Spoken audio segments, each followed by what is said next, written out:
YouTube? It's your boy, Jibbity Bibbity Bibbity. It's your boy Jen, and I'm coming at y'all with another reaction video. I figured I'd do a reaction before I go to the gym today. But this car been parked out for like literally the longest. Anyways, so in this reaction, we got comparing a comparison of the most painful deaths. And we finna see how this gonna turn out, man. Let's go ahead and jump right into this and let's do it. Timothy Treadwell watched his torn-off arm while the enraged grizzly sank its teeth into him. Screams of his girlfriend, Amy Huguenard, echoed in his head. Both became victims of a merciless predator, devouring them alive. Slow death is the scariest thing imaginable, but on the pain scale, crafted from scientific studies, being eaten alive only rates one pain scouring them alive. Is this real? Amy Huguenard.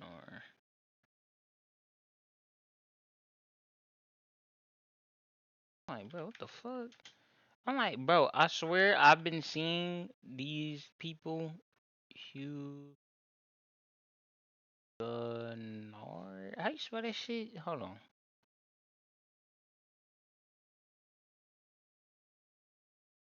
Y'all can come for me in the comments all y'all want. I think this is how you spell that woman's name. Oh, this dude. Dang, him and his wife. What? This the dude, he like to play in the wilderness anyway, bro. Like, you knew what you was getting yourself into, buddy. I ain't trying to hear echoed in his head. Both became victims of a merciless predator, devouring them alive. Slow death is the I guarantee if he still, even if he lived, he probably still would have went back and still did with the stuff that he was doing. I thought he was ate by an alligator. Scariest thing imaginable. But on the pain scale, crafted from scientific studies, being eaten alive only rates 100 points. Meanwhile, the most horrifying death is estimated at 140. Stick around until the end to find out what hits that maximum mark. But I warn you, viewer discretion. I feel like catching on fire. Discretion is advised. On October 11th, 2012, workers at a seafood processing plant in Santa Fe Springs sounded the alarm. Their colleague, 62-year-old Jose Molina, had vanished suddenly. After nearly 90 minutes of searching, the boiler operator suggested opening the last loaded oven. Inside, they cooked and sterilized tuna at high temperatures. Workers had to wait. Check this out. I'm going to show you how I afforded this car. Okay, you ready? All right, 100. Half an hour for the oven to cool down. All this time, their only thought was, I hope Jose isn't in there. Unfortunately, he was indeed there. When the workers opened the door, they were horrified to find him inside. As it turned out, Molina was loading pallets of canned tuna into the oven when he noticed a malfunction. Without warning anyone, he stepped into the oven to adjust the chain inside. Meanwhile, another worker, not seeing Jose in place, assumed he had already left. So, he closed and turned on the oven. It was loaded with nearly 5,500 kilograms of canned tuna, which began Why he ain't make a sound? to cook at a temperature of 132 degrees Celsius. Trapped, Jose likely suffered severe skin burns, and then the high temperature began to affect his muscles and organs. Eventually, the poor man was boiled alive. Looking at the pain scale, where, for example, 2 points are attributed to a gunshot to the head, and 91 I feel like a gunshot to the head, that's a quick and, well, they say it's quick and painless, but to a shark bite, while dying from being literally boiled alive hits a staggering 105 points. And unfortunately, such incidents in production happen quite often. In 2009, Vincent Smith II worked at an illegal chocolate factory, Cocoa Service in Camden, New Jersey. The 29-year-old worker was dumping giant chunks of chocolate over the edge of a vat, nearly 2.5 meters deep. There, chocolate was melted and mixed. Suddenly, Vincent was struck by a mixer paddle and fell right into the hot molten mass, reaching a temperature of 120 degrees Celsius. His colleagues immediately rushed to shut down the machine. However, Vincent stayed in the chocolate for a full 10 minutes before rescuers could pull him out. Even though his body was mangled by the giant mixer, Vincent died from burns. The tragedy occurred because the platform he fell from was slippery from splattered chocolate, and was directly above the vat without any barriers to protect workers from falling into the boiling mixture. Nevertheless, you don't have to be at a dangerous facility to experience excruciating pain, which on the scale goes even beyond 105 points. On November 23, 2018, a 911 dispatcher heard the shaky voice of a 76-year-old woman. It was Loretta Peard from Polk County, Florida. I think my house is on fire, and I'm here alone, and I'm on a walker. Firefighters were immediately dispatched to her house. The dispatcher told the woman to leave the building and go outside, to which she replied, Couldn't, honey, if I wanted to. That nervous laugh at the end just breaks your heart.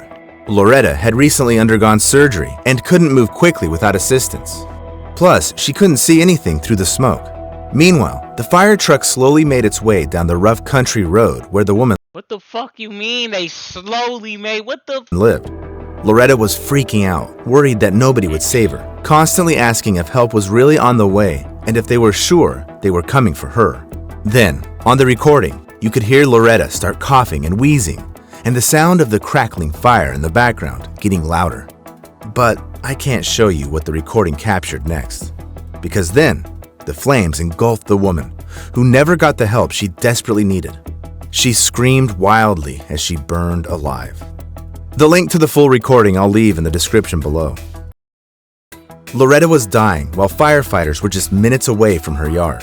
The phone call I'm not gonna, out of respect for her family and her, I'm not gonna include that in the reaction. Y'all can go watch that yourselves. cut out after 20 minutes, and rescuers arrived at the scene 14 minutes later. Yet nobody ever went inside to save her. The fire chief claimed that several firefighters attempted to enter the house, but no evidence supports his words, and the dispatcher was blamed for giving ineffective instructions. Due to the negligence of rescuers, Loretta died in agony because the pain from burning alive hits a staggering 108 points. You wouldn't wish such a death on anyone, but you know what?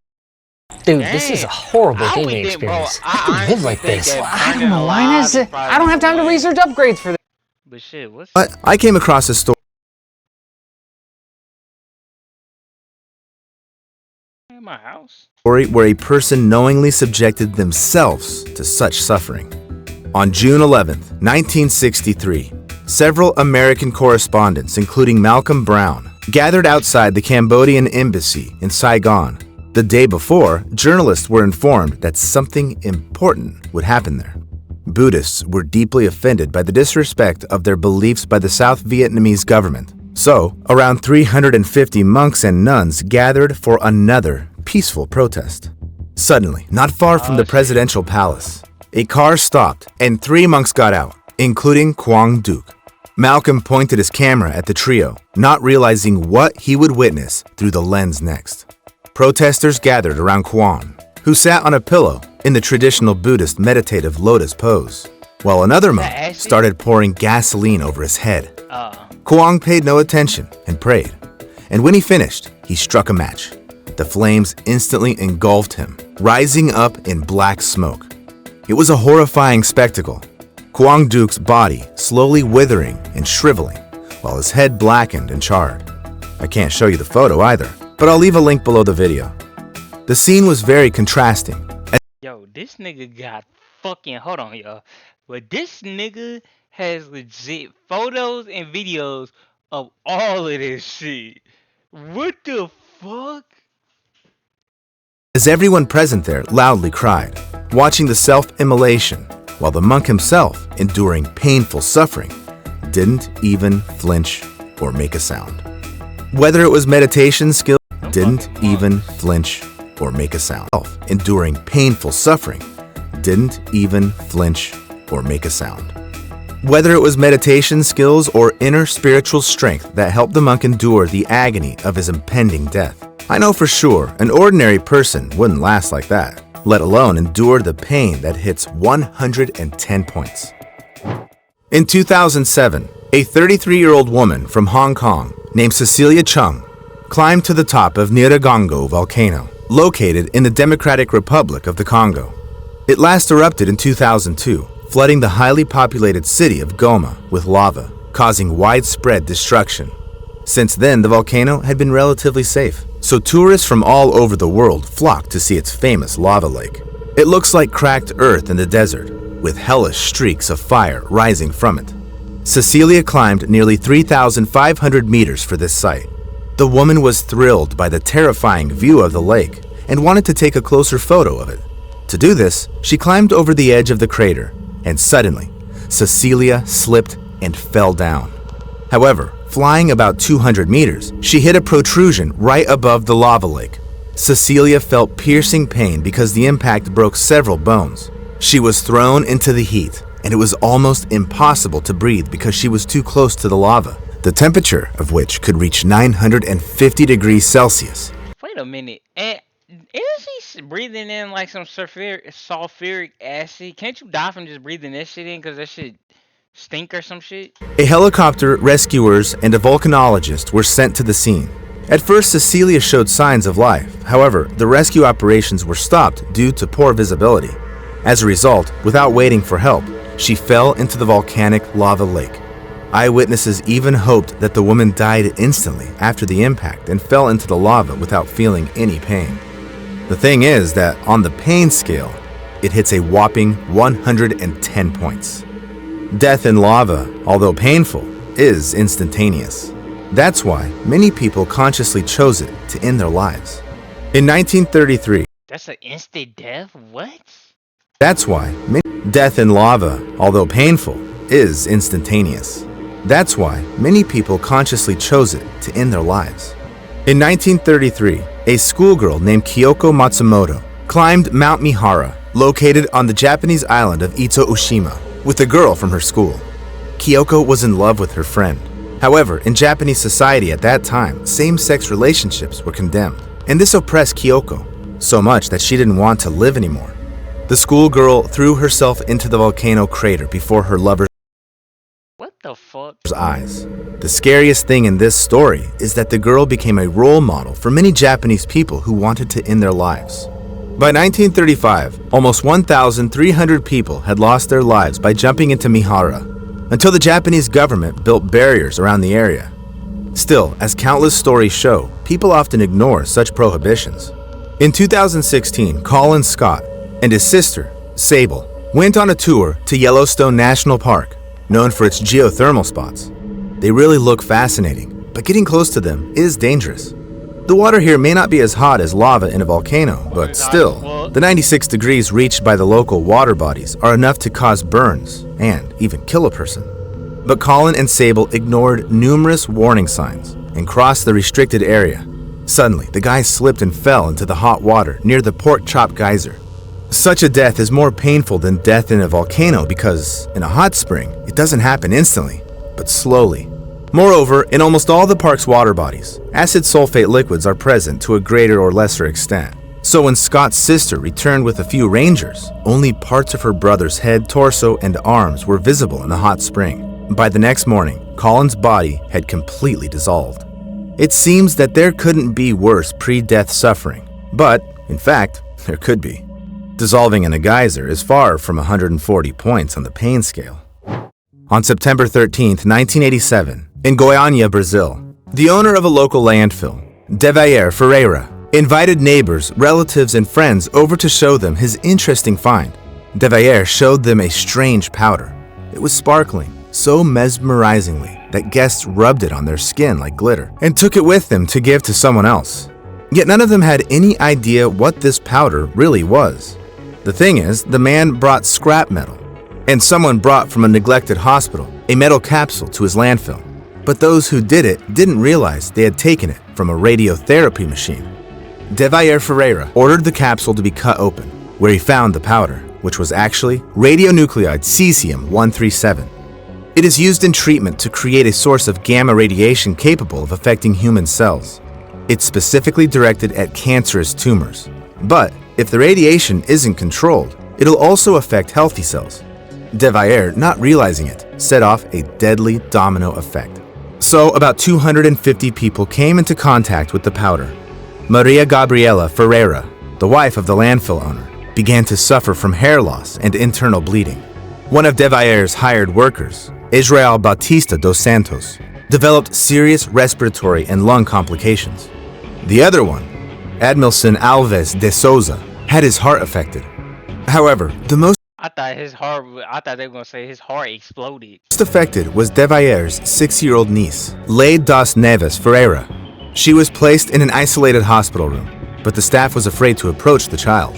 The girl gradually developed swelling in the upper part of her body, hair loss, kidney and lung damage, and, just like Gabriela, she suffered from internal bleeding. On the pain scale, these feelings hit a whopping 125 points. All the people who came into contact with the blue powder got various diseases, and this quartet later died. All the items touched by people who came into contact with the powder were buried in a repository on one of the city's mounds and marked for use only in 300 years. Such cases in ordinary life are pretty rare, but people who work directly with radioactive elements risk painfully dying literally every day. On August 21st, 1945, less than 2 weeks after the bombings of Hiroshima and Nagasaki, Harry Daghlian was working with the plutonium core at the Los Alamos test site in New Mexico. He used tungsten carbide bricks to create a barrier around it because the bricks reflected neutrons coming out of the radioactive plutonium back. But when he started laying bricks around the core, he suddenly dropped one of them right on him. At that moment, the brick caused an uncontrolled nuclear fission chain reaction. It covered the scientist with a deadly dose of radiation of 5.1 sieverts. After receiving a radiation burn, a person experiences countless excruciating sensations at once. The skin blisters and ulcers, after which the vessels in it burst, and the person dies. In addition, due to the high dose of radiation, you feel how each of your organs slowly fails until you die. And that's exactly what happened on the 25th day of Harry Daghlian's suffering. The 25 days of that shit? slow death from radiation and all the previous steps on the pain scale are united by the fact that these pains weren't inflicted intentionally on the victims. However, fortunately, you cannot accidentally expose yourself to suffering that is at the maximum mark of 140 points, even if you find yourself in the mouth of a volcano or in the heart of a nuclear reactor. So, the most painful sensation in the world is skinning. This refers to a specific Oh shit.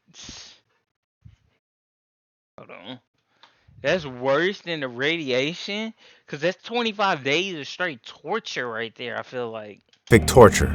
Before it, the skin was softened using sunburns or hot water. Then, the torturer made incisions starting from the least sensitive parts of the body and ending with the delicate skin of the face.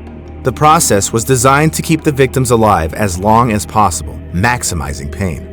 Eventually, death could occur from blood loss, shock, or infections. But such a method of punishment has existed for quite some time, since the times of the ancient Assyrians, and up to medieval Europe. Nowadays, they don't do it anymore. At least, it's definitely prohibited by law. Write in the comments what caused you the most pain, and subscribe to my channel if you have nerves of steel and love scary stories from the life. Oops, I did not mean to do that. Man, thank y'all for tuning in, man. Out of all these, which one did y'all think was gonna be the worst one? I could have sworn they were gonna say being on fire, but after the nuclear radiation one, I was like, nah, that 25 days, bro. I ain't gonna lie, bro. Thank y'all for tuning in, man. Make sure y'all like, comment, subscribe, and I'm out, man. It's been your boy John. I'm out. Peace.